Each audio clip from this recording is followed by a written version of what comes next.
Welcome to the We Are Libertarians Daily Podcast. We got a special one for you here today. We're going to talk about the Schaeffer Cox story. I'm Hodey Johns, your horse. Your horse. Woo! And I am joined by Jordan Page and Angela Clemons. Jordan, how are you? Doing great, buddy. How are you? Great. Great to meet you. You have been all over the Liberty movement, but we'll get into that later. Angela, how are you? Good. Thank you for having us. Oh, no problem at all. Thanks for doing the world a service. So let's dig right into it. I guess we'll start, Jordan, with you. Just give me a little bit about, we'll say, Schaeffer Cox before the incident. Describe who he was, the type of beliefs he had, what his activism, whatever you can think of. Honestly, Hodey, Schaeffer was like a young Ron Paul.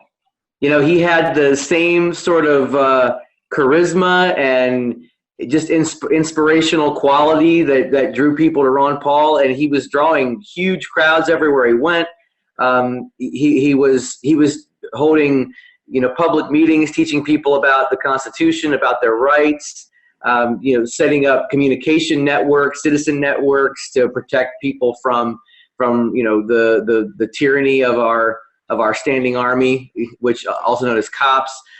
He was just amazing person, still is an amazing person, but he was like a rising star. I mean, he was in his early mid-20s, and he was the Alaskan delegate to the Continental Congress in 2009. And, everyone who worked with him or met him back then that I know all describe him as just a powerhouse, brilliant young man who had a bright future and was going to go on to do great things. He was running for office. He got, I think, 38% of the vote on his first try running for office. Just an amazing guy, and very, very brave, not afraid at all to take on hard subjects and to take principled stands. And he was becoming extremely popular. And he was during the course of his work running for office and meeting all the constituents in Alaska that he was hoping to get their vote. He learned about a lot of corruption in government concerning child trafficking and drug trafficking. And I'll let Angela speak more in depth on that. But ultimately, the state came down on him extremely hard and to protect that secret. So, but just an amazing guy, total liberty guy, Ron Paul liberty guy, and certainly an example for other people to follow. Yeah, Angela, I'm going to give you one more ball to juggle while you're talking about some of what he uncovered. There's the trafficking.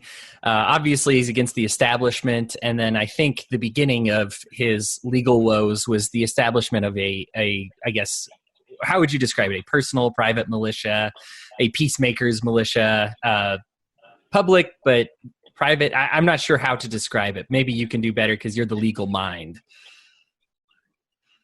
Well, you were cutting out a little bit, but like Jordan was saying, everyone asks, why was he targeted? And the main reason he was targeted was because he was exposing child sex trafficking and drug trafficking. So that was the main thing. And then he was such a great speaker that he had a lot of great ideas of people willing to stand together to film corruption when it was occurring. He created what's called a Liberty Bell system, where you could call, if someone was caught by an authority, you could call a number of people and people would show up with their phones to kind of keep that in check. So that's... Mm-hmm. Yeah, whenever you create a system that holds the authorities accountable, the authorities tend to not like you, and very much so with Schaeffer Cox. He created more than just that one system. There was, and I think the part that I cut out on maybe was the peacemakers militia, 2,500 strong, and that was from what I understood. The beginning of his troubles was he said that they were at his command, and then things kind of spiraled from there. What was the goal of the peacemakers militia? Well, the goal of the 3,500 man militia is what I understand it, and the goal was peace. The goal is peace. Always, Schaeffer's goal is peace. like you said, the authorities didn't like it, so they sent in 2 FBI informants and their goal was to try to get Schaeffer to be provoked to violence. So for 2 years, they tried through several means. They threatened his life. They threatened to take his child away. At one point, his family was held kidnapped in one of the informant's attics for 21 days. And the attorney went on record saying that 21 days meets the legal definition of kidnapping. But during the 2 years, when they were trying to provoke and entrap him with some kind of violent statements, he kept repeating over and over, I'm not going to shoot it out. I'm not going to shoot it out. If they come for me, I'm going to pull a Gandhi, not a Rambo. He just repeated that. And all of that evidence was withheld from the jury during his federal trial. And just to back up a little bit, is his, so after the 2 years, and they planned to murder him, the government conspired and solicited other people to murder Schaeffer Cox on March 10th, 2011. The informant, J.R. Olson, was told the FBI gave him an unmarked gun. Oh, I think we might have lost Angela there. Oh, Angela, Okay. sorry we lost you. You're sorry. back. You're okay. Okay. So we got to the unmarked gun. Yeah, they told the informant to throw that in the lap of Schaeffer Cox so that they would have a reason to kill him. Gotcha. So let's break these down piece by piece here, because I find that there's so much that it is in this case that we've seen in other cases. This is just kind of a culmination of all of those things. I guess Jordan, I'm sure you're qualified to talk about this a little bit. The classic FBI foils FBI terror plot is here in a big way. The two informants acted like they were his friends. We're like, oh, I'll hide you, I'll house you, and right up to the point where they're stealing the battery on his car. And then they're like, hey, let's kill some authorities, man. Let's do it. And he kept saying no, no, no. And they just kept trying to get him to say yes. And he never did it, but they really wanted this. I mean, it's like a bait car. It's entrapment. It's just, I mean, I'm sure you have talked about this often with the police and militia doing illegal things. What are some thoughts that you have, or something that I didn't cover on that? Well, something that's important to note, Hodey, is that his original trial was a state trial. It was an Alaska state case, and it was thrown out. It wasn't that he was found guilty or not guilty. It was thrown out for lack of evidence because they played all the tapes in court, and there was no evidence to even try the case. And so while he was still incarcerated, the feds came in and superseded their jurisdiction and tried him illegally, and the prosecution withheld over 500 pages of evidence, and the judge in that case, because they couldn't find a federal judge to even listen to this garbage, so they brought one out of retirement to try the case, and he refused to allow those tapes to be even played. So the jury in the federal case never even heard the tapes that had gotten the first case thrown out. So there was a mountain of exculpatory evidence that proved his innocence that was denied to even be heard by the jury in the federal case. The federal case itself was unlawful because the federal government doesn't have the jurisdiction to try someone for the crimes that they allege that he committed. Whenever they don't have anything to charge you with, they charge you with conspiracy. Okay, his solicitation charge was dropped in August of 2017. So now the judge in this case, Hodey, last month in February, ordered that all that evidence that the jury was not allowed to hear or see, he ordered that all that evidence be released.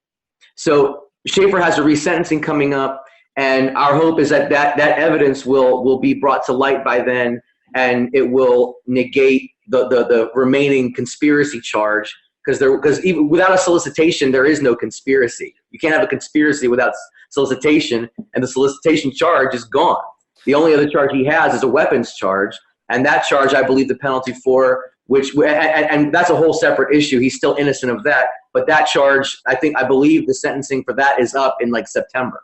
So this is a real situation where this guy was completely railroaded by the authorities. The system, the injustice system, was weaponized against him, and he was charged with complete nonsense charges that carried a heavy penalty.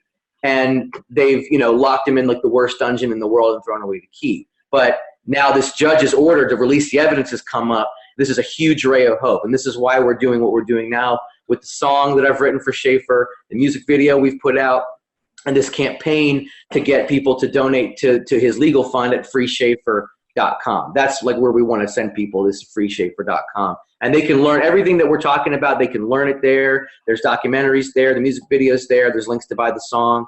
Half the proceeds of the song immediately go to the foundation because I use some of Schaeffer's lyrics from his book in the song. So he's a co-author of it. And so half of it goes directly to the foundation.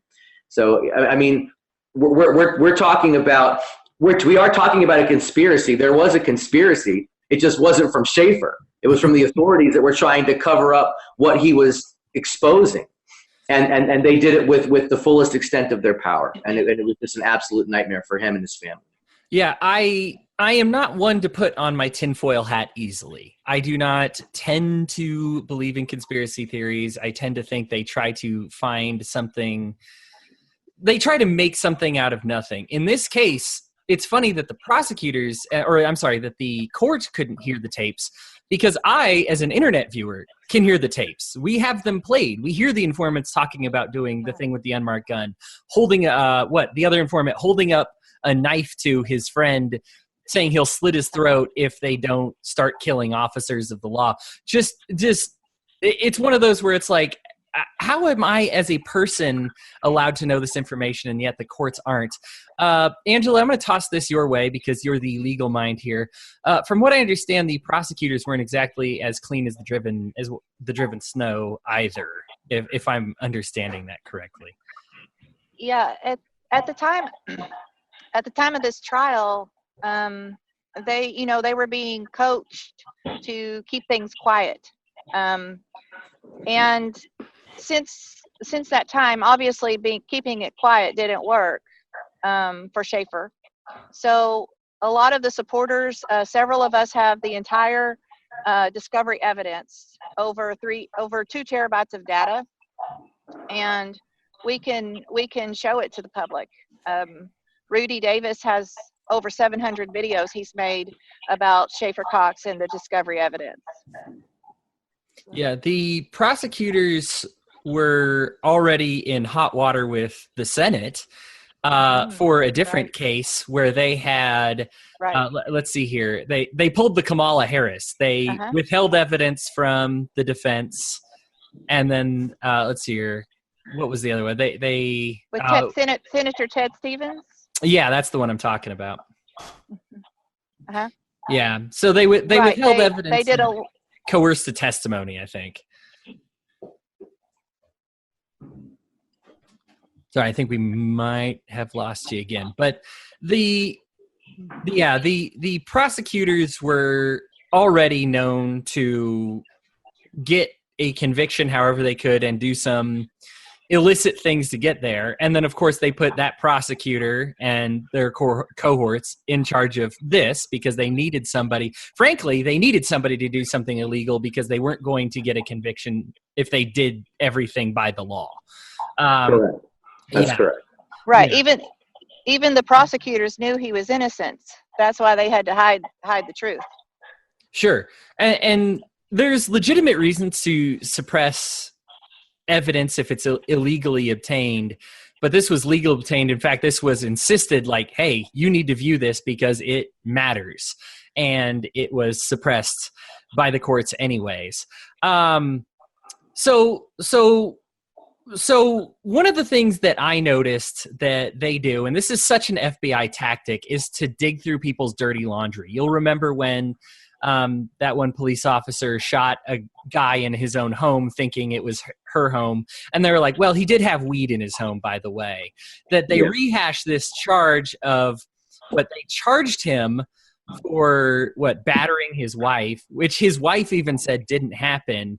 they only successfully convicted him on endangering her. It was just some charge from a long time ago that they decided to rehash and basically assassinate his character in the public, which is, again, another one of those things. Hey, I shot somebody in their house. I better say they had weed in his house because otherwise this makes me look bad. Oh, we're really going hard after this guy. Well, it might look like he's a nice guy, but 12 years ago, he got tried on a charge that almost stood.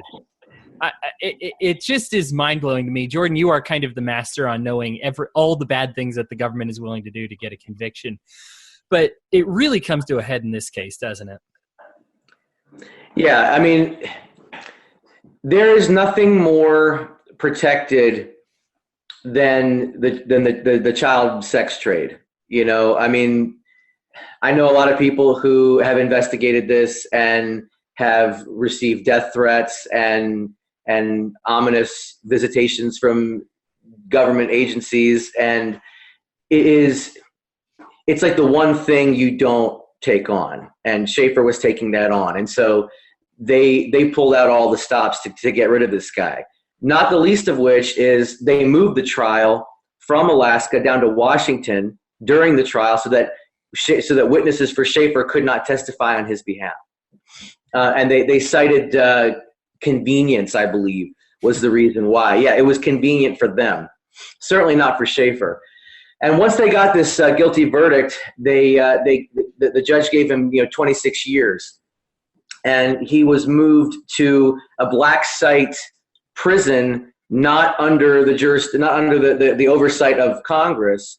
Called a communication management unit. They're called CMUs. Yep. And there's two that we know of. One is in Marion, Illinois, and the other's in Terre Haute, Indiana. Schaeffer was originally sent to the one in Marion, Illinois. Now these units are known as like Little Guantanamo Bay units, basically. So when Guantanamo Bay was supposedly shut down, I don't believe that it was, but when it was supposedly shut down, quite a few of its inmates were transferred to these facilities. So it's largely a radical Muslim population, and many of whom are members of ISIS. And he's a Christian. Schaeffer's a Christian, and was standing for his faith in this place in Marion, Illinois. An attempt was made on his life by one of the Muslim inmates, so they moved him to the other place, which was far worse. And it's widely speculated, not without reason, that the idea was to get him killed. Schaeffer has said in several times that there have been numerous prisoners that have been taken to these units that are non-Muslim that inevitably convert to Islam to avoid persecution and murder, but he refuses to do that. He's standing on his faith in Christ. And so, there was a murder that took place at the prison in Terre Haute that he witnessed back in November of 2018, where he and 4 or 5 other Christian men who are the extreme minority in that unit were praying together with a Bible, singing hymns. They were happened upon ambushed, I should say, by a larger force of inmates who seized one of the men, tied his hands behind his back, stabbed him in the heart, and then cut his head off with a wire. And this all happened right in front of Schaeffer and these other men. They grabbed another man, stabbed him 12 times. That man miraculously survived. And then Schaeffer and the other men were able to put a stop to it as the SWAT team arrived. So the guards did nothing. They hid in a room, in a locked room, to save their own skins and didn't help in any way, shape, or form. And the prison has tried to cover this up. So Schaeffer leaked this information and was punished for it by spending 30 days in a pitch black dungeon where he forgot what a human face looked like. So torture is routine in these facilities, and we're the things that are going on there need to see the light of day. It just so happens that a famous prisoner was witness to it. He was close enough to smell the man's blood. So it's important that people understand what kind of gross human rights abuses are happening in the prison, and that there are murders taking place, that people are being martyred for their religious beliefs. And it just so happens that it's Schaeffer Cox, and all the Christians in this prison are on a hit list. So his life is very much in danger all the time, and he needs to be set free. And the evidence that is going to be released will hopefully do that. Yeah, so Angela, let's talk about that for a second. These CMUs. I'm an amateur legal mind. I know a good amount. I wouldn't be a very good lawyer for somebody. But my studies seem to indicate I cannot, for the life of me, having done a lot of searching, find any reason, when they create these units, they are to house people of similar crimes. Right now, if he's in prison on, and we'll talk about this in a second, but basically trying to solicit and silencers and devices and stuff like that. Why would you stick him? This seems out of pure hate that you just stick him in a prison that deals with radical Muslims. It has nothing to do with trying to acquire illegal firearm modifications. So is there a legal reason, since you are smarter than me on this issue, why they would do that? Well, I think the reason that they give is they put a few non-Muslims in this unit, and they call them, their term for them is balancers.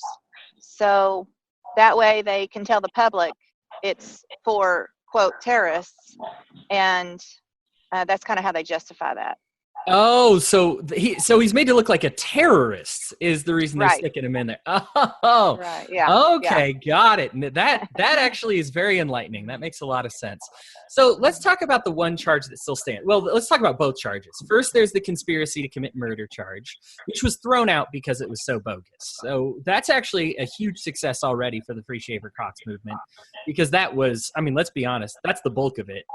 As a liberty-loving guy, I don't have compassion for somebody that tried to commit murder. He didn't. So now that that's gone, all there is conspiracy to solicit. In fact, attempting to talk about getting a hold of unregistered silencers, destructive devices, unregistered destructive devices, and an unregistered machine gun. Are any of those legitimate? How many years are those? Go ahead. Well, I wanted to say that the charge that was dropped is solicitation to murder. And all of the weapon charges, he's already served time for those anyway, even though they're not true. But the charge that still stands, that is the longest standing charge, follows conspiracy. Yeah. And I think Jordan was saying this earlier, but you can't conspire alone. So you can't, it makes no sense to have conspiracy at all. But the fact that they're finally admitting he did not solicit anyone to help him, so there's no one left to conspire with. So that's kind of what we're hoping will be dropped. Did that answer your question? Yeah, no, that makes sense. I had flipped that, and you were right to correct me. It was solicitation to commit murder and conspiracy to acquire these devices. That makes sense. Well, no, the conspiracy to commit murder. It was solicitation and conspiracy to commit murder. Okay. Those are the two long charges, and the other charges are random weapon charges. And those are the ones that he's still in jail for, right? Just making the weapon charges. The time served on those is almost over. So that's kind of like, yeah, those are the time served is almost over for those. So what we're trying to do is hoping to get the conspiracy to commit murder charge dropped. And the Ninth Circuit Court admitted that there are no targets. They even said when they dropped solicitation, they even used the term Mickey Mouse. They said, so can you actually solicit someone? Can you even have a solicitation charge if your target is fictitious, like Mickey Mouse? And, most normal people were like, it makes no sense. No, it doesn't. There was no identifiable target. Yeah. Right. There was no target. There was never a target. That totally makes sense. If I get busted for hiring some guy to kill my wife, people can say, oh, that's your wife. But in this case, they couldn't produce a person in the crosshairs at any point. Got it. No. Okay. And now we are. So the whole charge is fabricated. The whole charge, like Jordan said, they couldn't find anything to charge him with, so they just made one up. They said, you might do it someday, so here you go. That's all conspiracy is. It means we think you might do it someday. to somebody in the future somewhere. Yeah. So You know? let's really talk about the public movement. You two have been huge leaders on this.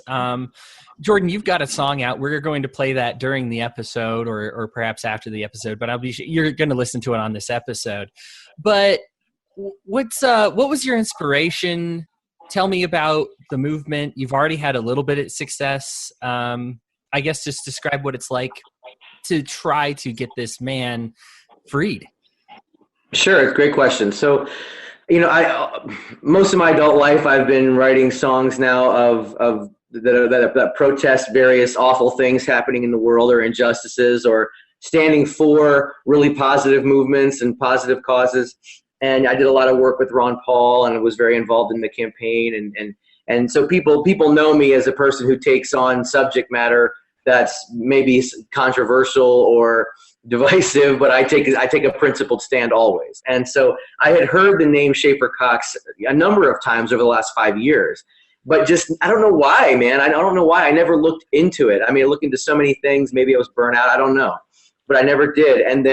But I did know his name. I knew he was a prisoner. And last year I was at an event that I was performing at, and a guy walked up to me, a guy I know, handed me a book, and it was The Lost Lyrics of Schaeffer Cox.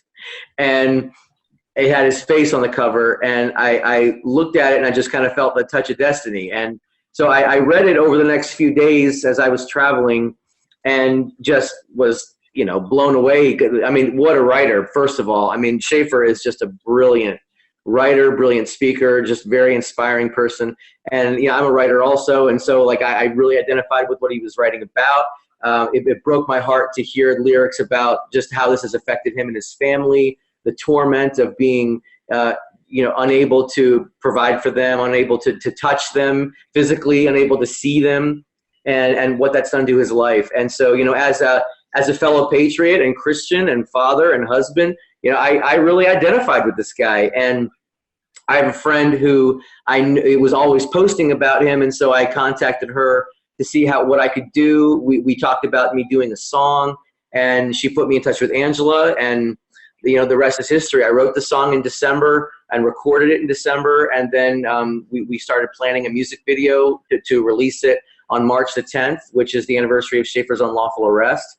One thing I'd like to note about the book is that he was writing those lyrics in a former facility before he was moved to the CMU. And it's unclear how those lyrics got out of the prison. They were clearly smuggled out because they came and got him as he was writing it, as he was sitting there with his papers. They came and got him and took him away, and he thought that these papers were lost forever. He chalked them up to just being thrown away. But somebody found them, and somebody smuggled them out of the prison and got them into his team's hands, who published them into a book. That book ended up in my hand last June and has led us to this conversation and to this song and into this video. So it's making the rounds. It's definitely being suppressed by the algorithms of the tech giants. Views on certain videos that we've done interviews for have been taken away. There's one we know of that at least 1,000 views were just taken away today. I've seen this before in my videos. I remember when my Liberty music video for my song Liberty got to 50,000 views back in 2011. I was stoked, I was excited, and because it was the first time one of my videos had reached that many. Yeah. And then the next day it had 47,000 views. So I knew I must have been striking a chord, because that stuff doesn't just happen, I'm not imagining it. So the algorithm is definitely flagging videos that we're doing, and so because we're making an impact and we're telling the truth, and there are forces at work that don't want us to tell the truth, but the truth has to be told. The truth sets you free, and that's what we're doing. And so the song has been, it's a beautiful song, if I do say so. I think it's one of the best songs I've ever recorded and put out, and very attached to it, and I think people seem to be having a great reaction to it and to the video. I mean, a lot of times when you put yourself out there online, the trolls come out in full force and just start saying horrible, horrible things in the comments, no matter what it is.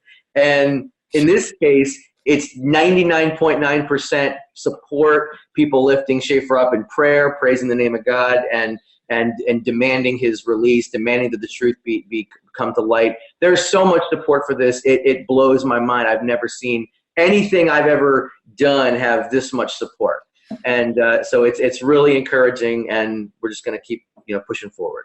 Yeah, Angela was right to correct me earlier. It was the 3,500 number in the militia, and I think people are going to be scared about that because nobody is a risk taker. But I think I have a particular love of it because this is kind of, if government has any function, much of the time it's to defense. And so for people who are looking for that voluntary society, for more of those mutual interactions, for saying, this was really the gateway to it, to say, hey, if I got your back, if you got my back, okay? If somebody attacks me, you got my back, I got your back. And this is really a punishment for getting each other's backs. And this is, it's a frightening display because that type of thing is something, he made it widespread, but theoretically I could just tell my neighbor, hey, if you guys see people breaking into my house, can you have my back? And if I see people breaking into your house, I'll have your back, right? And so it's really scary to think of that being condemned activity, that if anybody besides the government has your back, who, by the way, often doesn't have your back, you're going to be in trouble and we're going to come down on you hard for it. So it's a tough road. Angela, tell me a little bit about what we need more done legally. I've heard that it's being sent to a lower court for resentencing, but could you tell me? Sorry, that's the dog. Can you tell me what exactly we need to do, or what would help you guys to fix all of that? Well, he's got several cases pending, and they all kind of work together. So he has ongoing legal costs, so that's a big thing. And freeschaeffer.com has the links to help out with that. We're also really hoping to find a filmmaker, someone who's willing to tell the truth about Schaeffer Cox. So if anybody knows of anybody else, ask around and send them all our way. So it is going to the lower court, but it'll probably be appealed and kind of flip back and forth. So sure. But either way, he's got ongoing costs with that. Awesome. Well, I'm going to we're going to end this video by playing the song, but right before I do that, just tell me, I will put them in the show notes, but just for anybody who's listening that isn't clicking on links, where to go again, whether it's a website, song, where do we buy the songs, where's the right place to direct traffic? Where do you want it? Send people to freeschaeffer.com. First and foremost, everything's there. The music video's there. Links to buy the song are there. Links to donate to the legal fund are there. His story, documentaries, even his letters from prison, which are extremely moving. I highly recommend people read his letters. They're amazing. It's all there. You can get the song through iTunes. You can get it through Amazon, Google Play. cdbaby.com is actually where the foundation will see the most donations from, because we keep the most amount of money through CD Baby if you buy it directly through the distributor. JordanPageMusic.com is my website. You can find the song there, as well as all my other music and videos and whatnot. But definitely freeschaeffer.com is the go-to place. Awesome. Jordan, Angela, thank you so much for your time. Thank you for this work that you're doing. I know that it is I wish I didn't know this, but I know it's dangerous for you just getting involved, and I appreciate you putting your lives and careers at the stake for doing the right thing. So I appreciate it. Thank you so much for joining us and giving us this information, and keep fueling the fires of liberty.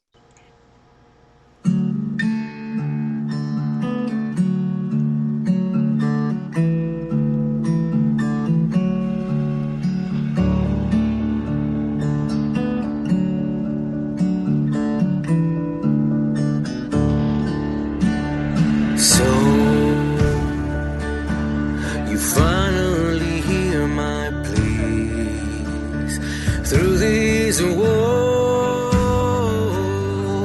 from my knees, and these walls stretch out like an ocean, like a tree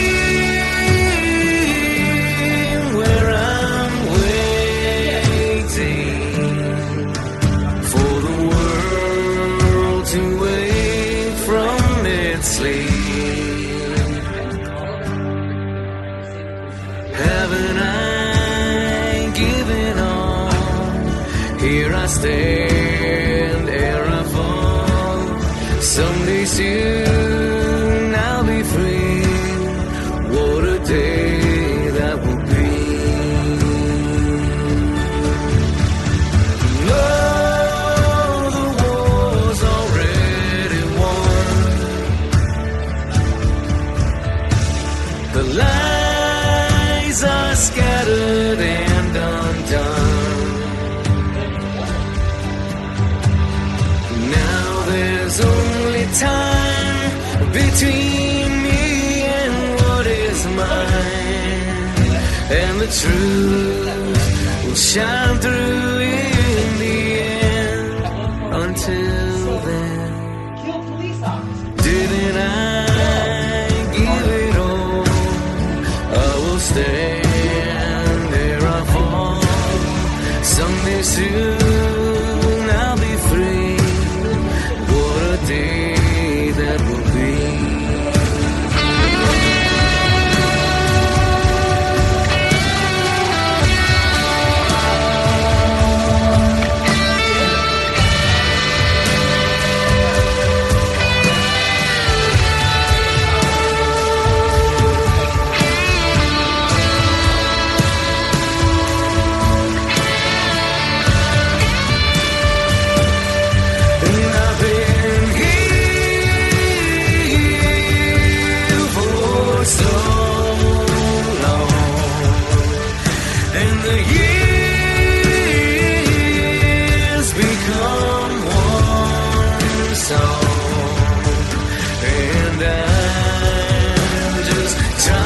Change my fate.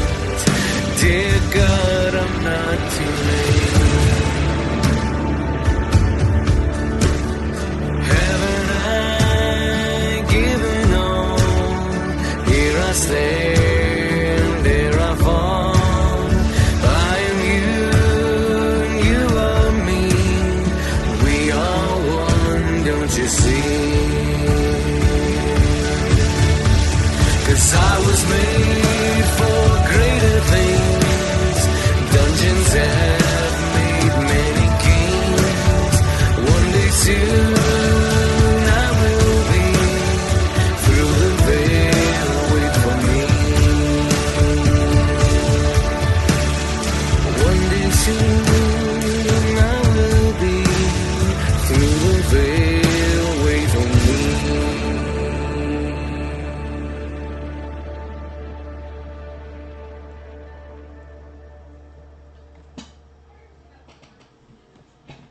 Smithereens.